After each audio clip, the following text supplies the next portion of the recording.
আজকে আমরা দেখব যে কিভাবে ফ্লো চার্ট আঁকতে হয়, ফ্লো চার্টের নিয়ম কি এবং ফ্লো চার্ট কিভাবে আঁকতে হয়, অ্যালগরিদম থেকে কিভাবে ফ্লো চার্ট আঁকতে হয় সেটা হচ্ছে আজকে আমাদের টপিকস।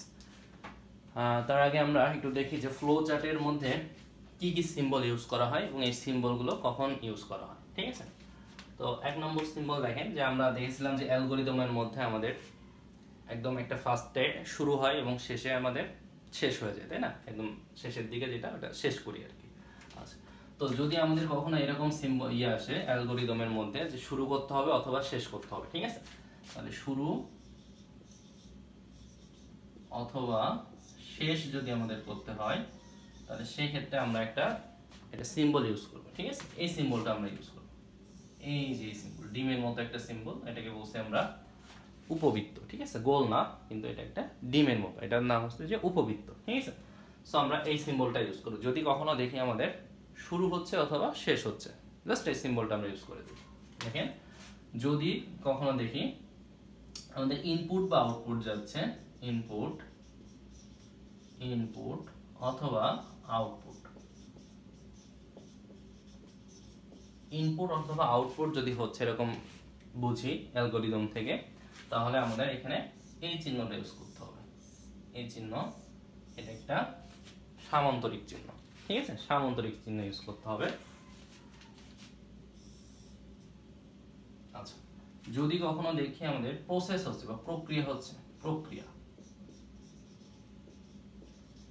হচ্ছে, প্রক্রিয়া, তখন আমাদের এই প্রক্রিয়াকরণ চিহ্ন এইটা ইউজ করতে হবে, আয়তক্ষেত্র ইউজ করতে হবে।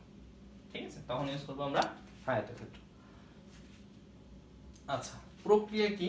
প্রক্রিয়া কখন হবে আমরা বুঝবো, কখন বুঝবো যে এখানে প্রক্রিয়া হচ্ছে, কারণ ইনপুট আউটপুট ওখানে লেখা থাকে যে এটা এ বি ইনপুট বা সি আউটপুট এভাবে লেখা থাকে। বাট প্রক্রিয়া কখন হবে সেটা আমরা কিভাবে বুঝবো, এটার জন্য আমাদের 4টা জিনিস মনে রাখতে হবে, 5টা বেসিক্যালি। এটা হচ্ছে প্রক্রিয়াকরণ চিহ্ন। আমরা পড়ে এসেছি যে প্রক্রিয়াকরণ চিহ্ন যেগুলো, সেইগুলো ছিল যোগ, বিয়োগ, গুণ, ভাগ। এই যে এগুলো ছিল আমাদের প্রক্রিয়াকরণ চিহ্ন। ঠিক আছে, আচ্ছা, তো আমরা এটাকে এইভাবে করে লিখি, এই চিহ্নটা নাই আমাদের, এই চিহ্নটা আছে। হ্যাঁ, যোগ, বিয়োগ, গুণ, ভাগ, অথবা যদি কখনো দেখা যায় যে অ্যাসাইনমেন্ট হচ্ছে কোনো কিছু, ইকুয়াল। হ্যাঁ, ইকুয়াল, এটা ইকুয়াল চিহ্ন না, এটার নাম হচ্ছে অ্যাসাইনমেন্ট চিহ্ন। ঠিক আছে, আচ্ছা, কারণ আমাদের একটা ভ্যারিয়েবলের মান, যেমন আমাদের যেমন a প্লাস b এর মান আমরা কি করেছিলাম, a প্লাস b এর মান c এর মধ্যে অ্যাসাইন করেছিলাম, তাই না? গত ক্লাসে আমরা দেখেছিলাম যে যখন যোগের প্রোগ্রাম লিখেছিলাম তখন a প্লাস b এর যে ভ্যালুটা সেটাকে c এর মধ্যে আমরা অ্যাসাইন করেছিলাম বা ওটা c এর মধ্যে রাখছিলাম, তাই না? এই যে রাখার যে একটা জিনিসটাকে ডান সাইডের যে মানটা, ওই মানটা যদি বাম সাইডের কোনো ভ্যারিয়েবলে রাখি তাহলে এটাকে বলছি আমরা অ্যাসাইন করা। তাহলে এই চিহ্নটা আমাদের অ্যাসাইনমেন্ট চিহ্ন। ঠিক আছে, আরেকটা চিহ্ন আছে সেটার নাম ইকুয়াল চিহ্ন। ইকুয়াল চিহ্নটা আসলে তখন এই ডাবল ইকুয়াল দিয়ে প্রকাশ করা হয়। যেমন আমি যদি দেখতে চাই এর ভ্যালু আর সি এর ভ্যালু সমান কিনা, তাহলে আমরা যদি এইটাকে কম্পেয়ার করতে হবে, এ ইকুয়ালস টু বি কিনা, এই কোশ্চেন করতে হবে। এইটা হচ্ছে আমাদের ইকুয়াল চিহ্ন, এই চিহ্নের নাম হচ্ছে আমাদের ইকুয়াল চিহ্ন, ইকুয়াল সাইন। আর এই সাইনটার নাম হচ্ছে আমাদের assignment sign, assignment sign. So assignment সাইনও যদি কোথাও থাকে তখন আপনাকে এটা বুঝতে হবে যে এটা আমাদের কি হচ্ছে, আমাদের এখানে প্রক্রিয়া হচ্ছে। ঠিক আছে, তাহলে আমি এখানে 5টা কথা বললাম। এটা হচ্ছে যোগ, একটা বিয়োগ, একটা গুণ, একটা ভাগ, আর এটা হচ্ছে আমাদের অ্যাসাইনমেন্ট চিহ্ন। ঠিক আছে, তো এই 5টা সিম্বল যদি থাকে তাহলে এখানে বোঝা যাবে যে ওই ওই ওখানে আমাদের প্রক্রিয়া হচ্ছে। ঠিক আছে, এরপরে আরেকটা আছে, যদি কখন আমাদের ডিসিশন নেওয়ার দরকার, সিদ্ধান্ত নেওয়ার দরকার, সিদ্ধান্ত, কারণ লজিক্যাল কাজ করতে গেলে আমাদের সিদ্ধান্ত নিতে হবে যে এটা সঠিক নাকি ভুল, এরকম সিদ্ধান্ত আমাদের নেওয়ার দরকার পড়ে।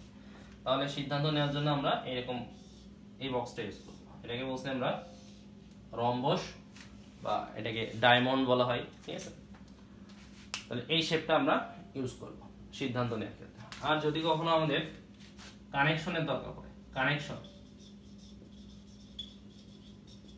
একাধিক বস্তুকে একসাথে করে কানেক্ট করে দেওয়া লাগছে, তখন আমরা এই সিম্বলটা ইউজ করব, ছোট্ট একটা বৃত্ত, কানেকশন। ঠিক আছে, আচ্ছা, তাহলে এইগুলো মোটামুটি যদি আমরা জানি, এখান থেকে কয়টা সিম্বল, মাত্র 2 4 5টা সিম্বল জানলে আমরা যে কোনো আমাদের ইন্টারমিডিয়েটের যত অ্যালগরিদম এবং ফ্লো চার্ট আছে আমরা সেগুলো সব অ্যান্সার করতে পারবো ঠিক মতো। ঠিক আছে, তো এখন দেখেন এইটাকে আসলে কিভাবে আমরা কনভার্ট করব। তো আমরা গত দিনের যে একটা প্রোগ্রাম লিখবো এবং ওখান থেকে আমরা দেখবো যে কিভাবে এই ফ্লো চার্ট বানানো যায়। তো আমি এটা একটু এটার ভিতরে লিখে রাখি। এটা হচ্ছে শুরু শেষ, এটা হচ্ছে শুরু শেষ, শুরু অথবা শেষ, এটা হচ্ছে ইনপুট, ইনপুট অথবা আউটপুট, এটা হচ্ছে প্রক্রিয়া, আর এটা হচ্ছে সিদ্ধান্ত, আর এটা কানেকশন। ঠিক আছে। আচ্ছা, এখন দেখেন আমরা গতদিন যে প্রোগ্রামটা লিখেছিলাম, মনে করেন দুটি সংখ্যা যোগ করার, দুটি সংখ্যা যোগ করার অ্যালগরিদম। ঠিক আছে, অ্যালগরিদম।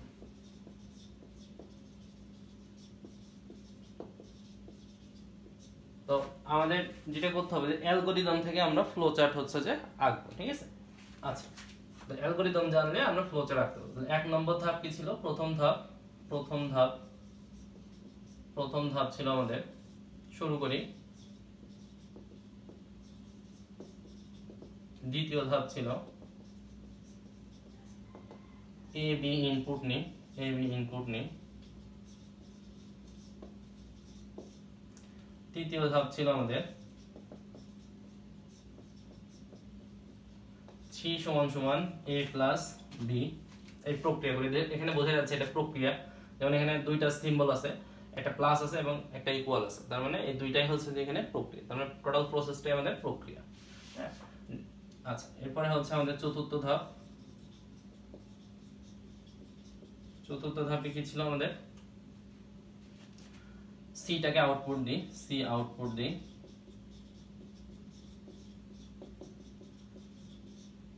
পঞ্চম ধাপ হচ্ছে শেষ করি। ঠিক আছে, এইটা থেকে এটাই হচ্ছে আমাদের অ্যালগরিদম, এই সাইডটা আমাদের অ্যালগরিদম। এখন আমরা ফ্লো চার্ট আঁকবো, এটা হচ্ছে আমাদের অ্যালগরিদম। ঠিক আছে, এই পাশেরটা আমাদের অ্যালগরিদম। আমরা এখন ফ্লো চার্ট আঁকবো। তাহলে আমরা এখন এই ফ্লো চার্টটা, ঠিক আছে, এইটা থেকে এই ফ্লো চার্টটা এখানে আমরা এটাকে জাস্ট এখানে কনভার্ট করে ফেলবো। দেখেন এখানে বসে যে এই জিনিসটা পরপর পড়বো এবং পরপর এটাকে কনভার্ট করবো এক লাইন করে। শুরু করি। তাহলে শুরু করার জন্য আমাদের দেখেন এখানে কোন সিম্বলটা ছিল? এখানে শুরু করার জন্য আমাদের সিম্বল ছিল এই যে উপবৃত্ত, এই সিম্বলটা। তাহলে আমরা এখানে এই সিম্বলটা দিব, তাহলে এই সিম্বলটা দিব এবং এখানে এর ভিতরে লিখবো হচ্ছে যে শুরু। জাস্ট এই কথাটুকু লিখবো যে শুরু। ঠিক আছে। এরপরে দেখেন তাহলে এই লাইনটা হয়ে গেল আমাদের ফ্লো চার্টে, এটা চলে আসলো। মানে আমরা বসে ফ্লো চার্ট করবো, এই অ্যালগরিদম থেকেই করবো। কিন্তু অ্যালগরিদমের এই যে বিভিন্ন কাজের জন্য কি কি সিম্বল ইউজ করি, জাস্ট ওই সিম্বলগুলো আমরা এখানে ইউজ করে দিব। যেমন দ্বিতীয় ধাপে বলতে, এখন দ্বিতীয় ধাপ যে এ বি ইনপুট নিই। তাহলে ইনপুট নেওয়ার জন্য আমাদের কোন সিম্বল? দেখেন তো, ইনপুট নেওয়ার জন্য আমাদের এই সিম্বলটা। তাহলে আমরা এখানে জাস্ট এখান থেকে এখানে ফ্লো দিয়ে দিব। হ্যাঁ, এরপরে এই ধাপের পরের ধাপ হচ্ছে এটা, এবং এখানে হচ্ছে আমাদের এ বি ইনপুট। জাস্ট এই কথাটা লিখে দিব, A B input.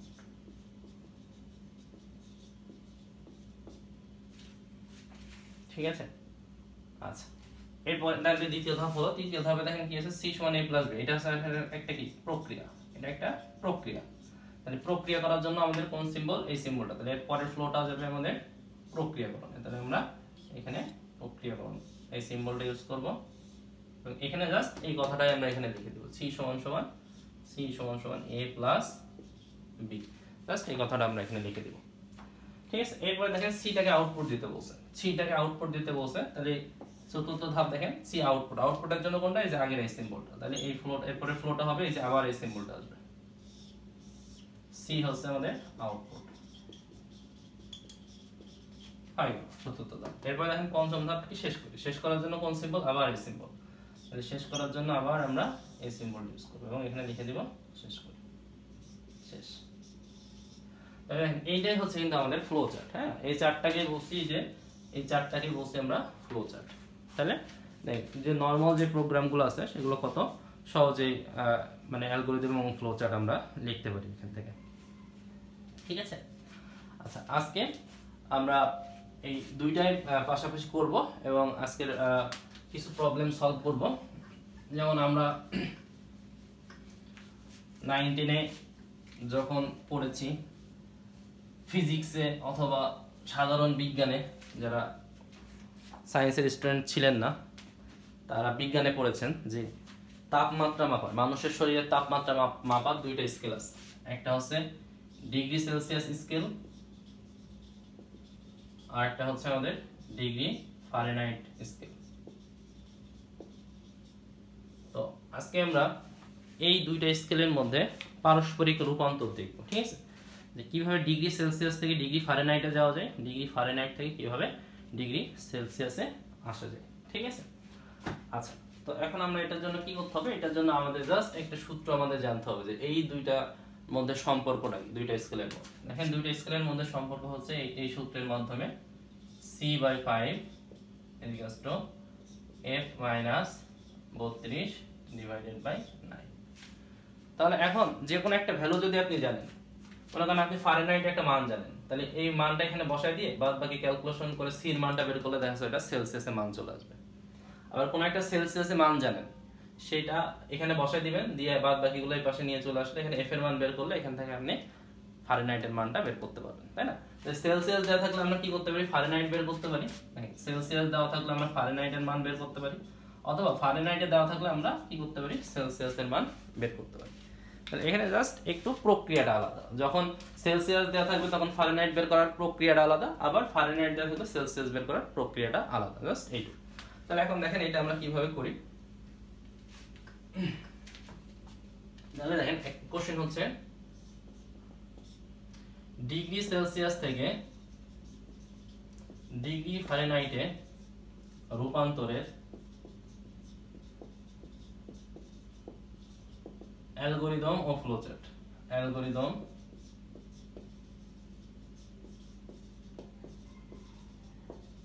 O flowchart.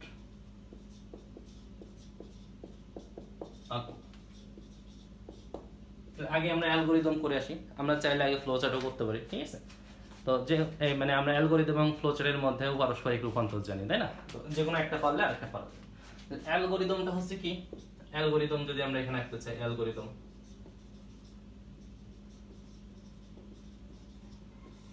এটা সমাধান। তাহলে এখানে আগে আমাদের একটু অ্যানালাইজ করে নিতে হবে যে এখানে ইনপুট কয়টা, আউটপুট কয়টা, ঠিক আছে। আচ্ছা, তাহলে এখানে দেখেন ডিগ্রি সেলসিয়াস থেকে ডিগ্রি ফারেনহাইট, তার মানে কি আমার মান দেওয়া থাকবে কি, ডিগ্রি সেলসিয়াসে মানটা দেওয়া থাকবে, স্থির মানটা দেওয়া থাকবে, এফ এর মানটা আমাকে কি করতে হবে, বের করতে হবে। তার মানে এই যে ইকুয়েশনে সি এর মানটা দেওয়া আছে, এফ এর মানটা আমাকে বের করতে হবে, ঠিক আছে। আচ্ছা, তার মানে ইনপুট হচ্ছে এখানে সি। আচ্ছা, তাহলে এখানে আমরা প্রথম ধাপ লিখি। প্রথম ধাপ হচ্ছে আমাদের, শুরু করি।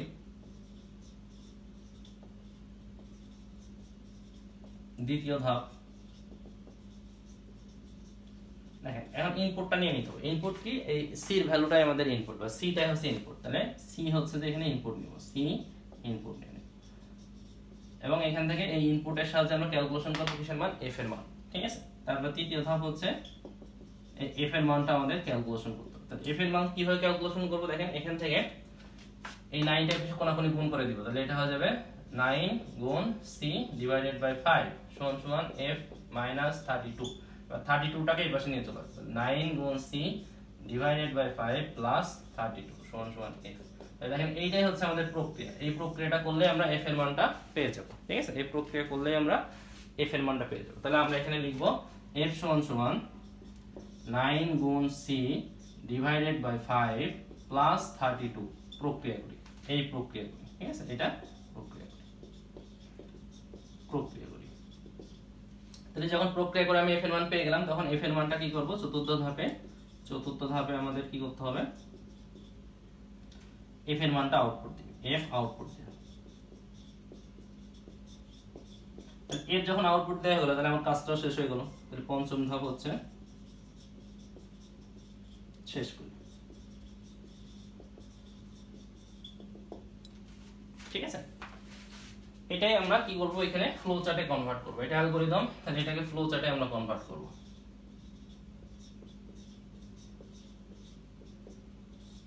ফ্লো চার্টে কনভার্ট করব।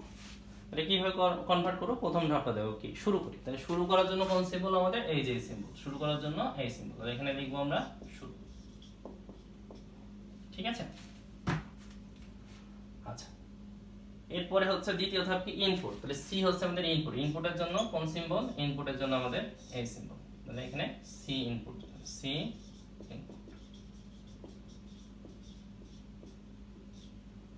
ঠিক আছে। এবার তৃতীয় ধাপ হচ্ছে আমাদের প্রক্রিয়াকরণ। না লেখা থাকলেও এখানে বোঝা যাচ্ছে ইকুয়াল চিহ্ন আছে অথবা ইকুয়াল না, এটা হচ্ছে অ্যাসাইনমেন্ট চিহ্ন, গুণ আছে, ভাগ আছে, যোগ আছে, তার মানে এখানে সব প্রক্রিয়াকরণই হচ্ছে এখানে। তাহলে এর মধ্যে আমরা প্রক্রিয়া করব। তাহলে প্রক্রিয়া করার জন্য কোন সিম্বল আমাদের? এই যে সিম্বলটা, এই সিম্বল। f সমান সমান 9 গুণ c ডিভাইডেড বাই 5 প্লাস 32, এটা প্রক্রিয়া করি, ঠিক আছে। আচ্ছা, বা এই আমাদের এই প্রক্রিয়াকরণ করে না লিখলেও হবে, এখানে যে সিম্বলটা আমরা দিছি সিম্বলের মাধ্যমে বোঝা যাচ্ছে এটা আসলে কি হচ্ছে, আমাদের প্রক্রিয়া হচ্ছে, ঠিক আছে। কারণ এটা একটাই আছে সিম্বল, শুধু প্রক্রিয়ার জন্য এই সিম্বলটা, আর ইনপুট আউটপুটের জন্য আলাদা দেখে ওই পাশে লিখে দিতে হয় এটা ইনপুট নাকি আউটপুট, ঠিক আছে। আচ্ছা, এবার এফ আউটপুট, তাহলে আমরা এফটাকে আউটপুট দিয়ে দিব, এফটা আউটপুট, এফ আউট।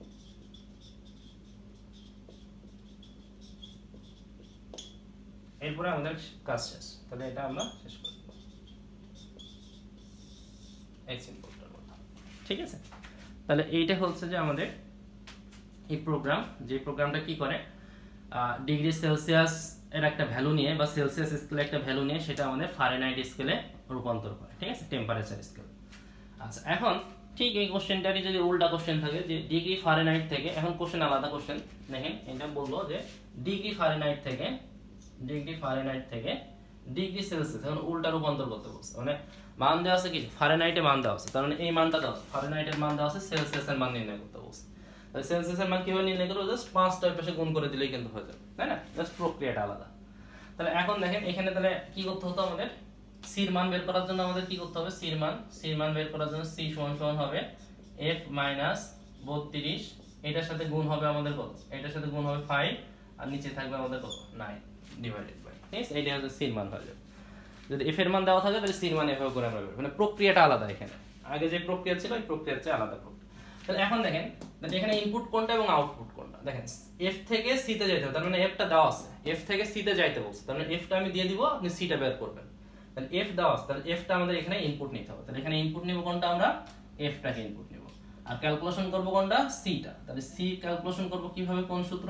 ওই যে ওখানে দেওয়া আছে, সূত্র আছে c সমান সমান f মাইনাস 32 গুণ 5 ডিভাইডেড বাই 9, এই প্রক্রিয়াটা করতে হবে। করার পরে তাহলে কোনটা আমাদের রেডি হলো? সি রেডি হলো, তাহলে সি কে আমাদের আউটপুট দিতে, কারণ সি টা এখানে আমাদের সি তে রূপান্তর করতে বলছে, তার মানে সি টাকে আউটপুট দিতে হবে, ঠিক আছে। আচ্ছা, তাহলে ঠিক অনুরূপভাবে তাহলে অ্যালগরিদম হয়ে গেল এটা। তাহলে অনুরূপভাবে আমরা ফ্লো চার্ট কিভাবে করব? এখানে যা আছে তাই শুরু করব। প্রথমে কি শুরু করি দ্বিতীয় ধাপে এফ ইনপুট, তাহলে এখানে আমরা কি লিখব? এফ হচ্ছে ইনপুট লিখব, এফ ইনপুট লিখব, ঠিক আছে।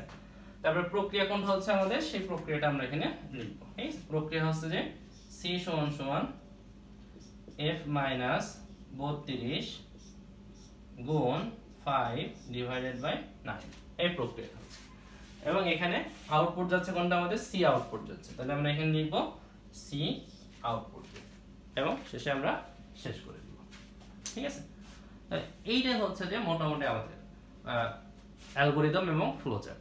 এবং একটা জানলে আরেকটা আমি ইজিলি হচ্ছে কিন্তু কনভার্ট করে বের করে ফেলতে পারবো। অ্যালগরিদম জানলে ফ্লো চার্ট বের করতে পারবো, ফ্লো চার্ট জানলে অ্যালগরিদম।